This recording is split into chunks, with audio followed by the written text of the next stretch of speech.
փչացած ժամացույցը օրը 2 անգամ է ճիշտ ժամ ցույց տալիս։ Ինձ թվում է նույն կերպ էլ Փաշինյանն ու ՔՊ-ն։ Օգոստոսի 8-ից հետո ընդհանրապես օրացույց չեն շրջում, որ ստիպված չլինեն խոսել Ադրբեջանի կողմից Վաշինգտոնում նախաստորագրված պայմանագրի խախտումների մասին։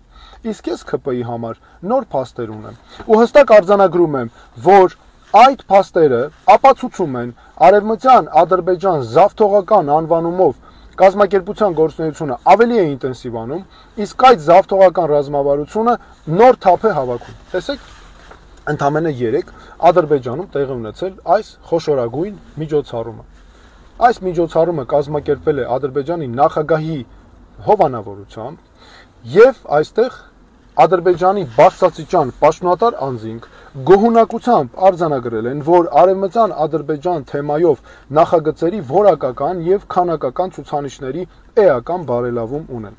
Ու տեսեք ինչ վիճակագրական տվյալներ կան։ Միայն այս տարի Արևմտյան Ադրբեջանի վերաբերող ծրագրերը կրկնապատկվել են հասնելով 51-ի։ Վերջին 2 տարիների ընթացքում այդ կազմակերպության ծրագրերի շրջանակում անցկացվել է շուրջ 50 համաժողով, շնորհանդես, հանդիպում, ցուցահանդես եւ հանրային լսում։ Հրատարակվել է 25 գիրք, նկարահանվել է 11 փաստավավերագրական ֆիլմ եւ պատրաստվել 21 տեսահոլովակ։ Այնուհետև բարձրաստիճան պաշտոնատար անձինք Ադրբեջանի հայտարարել են, որ վերադարձ դեպի Արևմտյան Ադրբեջան ուղղությունը լինելու է նրանց համար առաջնային, լինելու են նոր դրամաշնորհային մրցույթներ, որոնց ներգրավելու են նաև միջազգային եւ տարածաշրջանային կառույցներ։ Ավելին ասում են, որ առավելություն են տալու այն ՀԿ-ներին, որոնք արտասահմանում Արևմտյան Ադրբեջանի թեմայով համաժողովներ, միջոցառումներ կանեն, ինչպես նաև կներգրավեն օտարերկրյա ՀԿ-ների։ Սրան զուգահեռ Արևմտյան Ադրբեջան կեղծ անվանումով, զավթողական անվանումով կազմակերպության ղեկավարը, որը նաև Ադրբեջանի падգամավոր է պարլամենտում, բառացի ասել է հետևյալը. Վաշինգտոնյան համաձայնությունը չի ենթադրում Արևմտյան Ադրբեջանի խնդրի միջազգային օրակարգից հանելու մանդատ։ Ավելին, այդ համաձայնությունը կարող է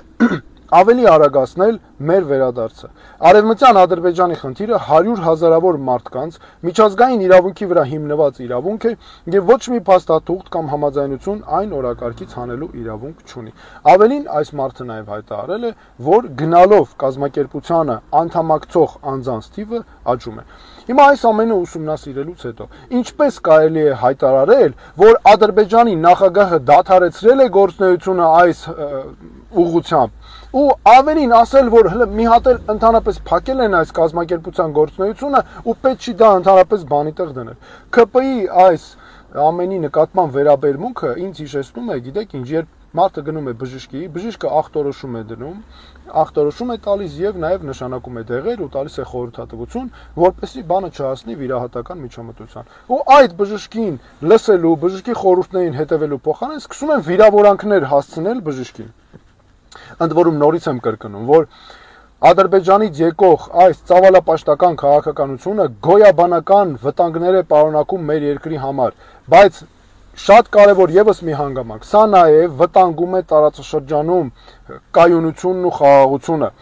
եւ փաստ է այլևս, որ Փաշինյանը այդպես էլ չկարողացավ մեր երկրի շահերի համար օգտագործել ԱՄՆ-ի նման պետության հեղինակությունն ու միջնորդական առաքելությունը։ Ես կարծում եմ, ազնիվ է, որպեսզի մեր ամերիկացի գործընկերները իմանան, տեղյակ լինեն, որ Ադրբեջանը խաթարում է, ոտնահարում է նրանց վստահությունը, նրանց հեղինակությունը աշխարհում, իսկ Փաշինյանը նպաստում է դրան, որովհետև կոծկում է իրականությունը եւ ամեն ինչ անում է, որ Ադրբեջանը հասնի այդ կերպ իր նպատակներին։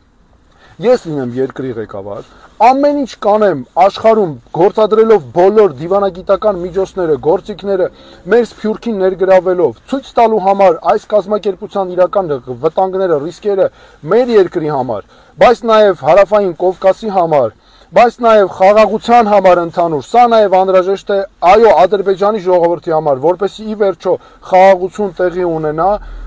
մեր տարածաշրջանում եւ նաեւ լուծվեն մեր երկրի խնդիրները, մեր գոյաբանական խնդիրները։ Դրա համար մենք պետք է կենտրոնանանք եւ լուծենք մեր գոյաբանական խնդիրները, որոնք բխում են այս ծրագրերից։